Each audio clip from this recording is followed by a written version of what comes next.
Hello folks, this is Aitanaj from SmartWise.com and today we are going to talk about the Apple iMac 2020 model.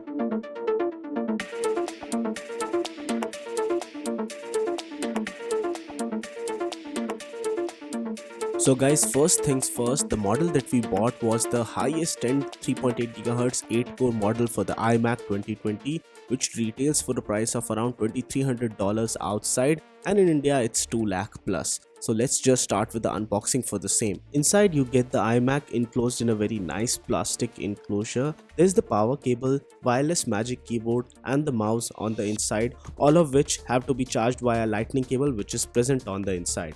And let's just open it up and go through the setup and installation procedure. You will see that it's packed with a lot of different layers of packaging.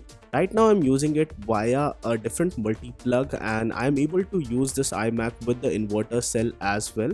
And one of the major issues that I found with the keyboard and the mouse was that they are very small for my hands and the edges are really sharp. The model that we got had a Core i7-10700K processor, 8GB of pre-installed RAM, and you get Radeon Pro 5500 XT 8GB GDDR6 graphics card. The storage on the inside is a 512GB PCI Express NVMe storage, which is really fast and it's a well appreciated change from the Fusion drives of the past. The display on this one is a 5K display which has a 5120 by 2880 pixel resolution, P3 color gamut, support for True Tone technology, which editors should disable in order to get accurate colors, automatic brightness control and a lot of good stuff. So it all comes in handy for people who are going to spend a lot of time working on their iMacs. There's full aluminium unibody construction here. Be careful what you clean the screen with, else it will be gone. Use only microfiber cloth. It weighs around 8.92 kilograms. You can lift it, but it does require some effort.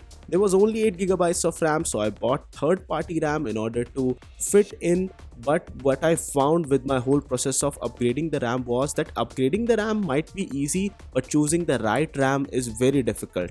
The RAM that I bought was good, unbuffered, 16GB, 2 sticks, 2667 MHz SODIMMs, which are used in normal laptops, etc. But what I found was that the clock timings were not compatible with the Apple RAM. So when I had 40GB of RAM, it wasn't running as fast. So why do you need more than 8GB of RAM? Simply put, if you are going to run extensive applications like Final Cut Pro, if you are going to have a lot of tabs open in your Chrome browser or any other application which takes in a lot of memory, you would need more than 8GB of RAM. Once I had 32GB of RAM installed on this one, my whole editing experience was really smooth. I was able to scroll through whole timelines pretty easily. So that's one of the bigger changes that you get. Encoding or activities which are not RAM dependent did not see any huge jump here.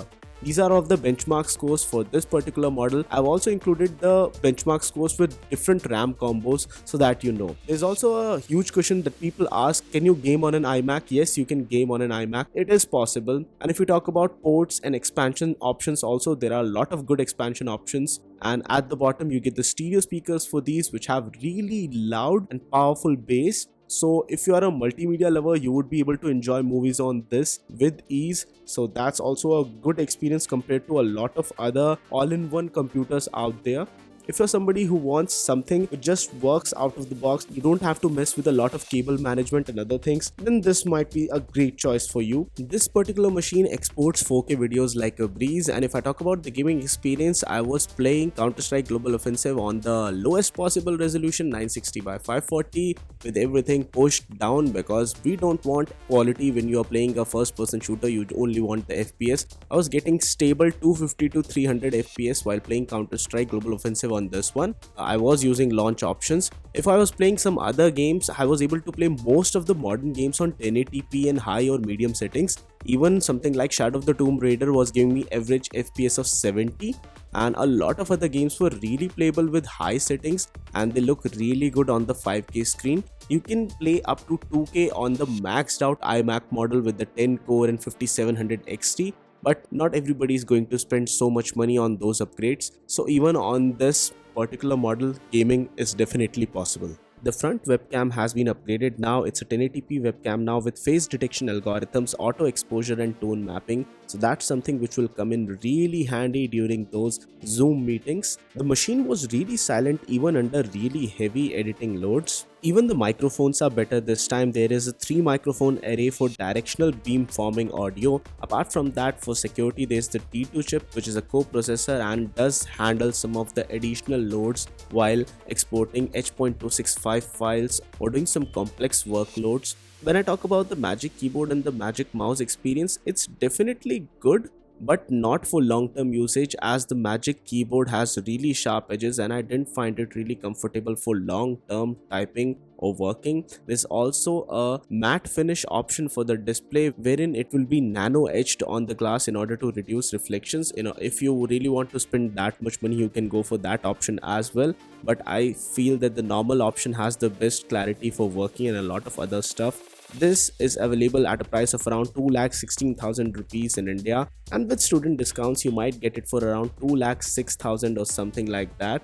And at such a price, I feel that it's definitely on the higher side of pricing, but still it does pack in a lot of good stuff, and it has a very nice color accurate 5K screen, overall complete multimedia experience, complete work experience, and it has packed in almost everything that you might need from a PC. And if you're somebody who wants to run Windows, you can also use Boot Camp in order to run Windows on this one. So it does pack in a lot, and at the end of the day you have to decide what kind of machine you want to buy for your own personal needs. So guys, this was it for this video. In case you like this one, don't forget to smash the thumbs up button and do subscribe to Inspired to Rise for more awesome tech videos like this one. And guys, no matter what you do, stay inspired to rise.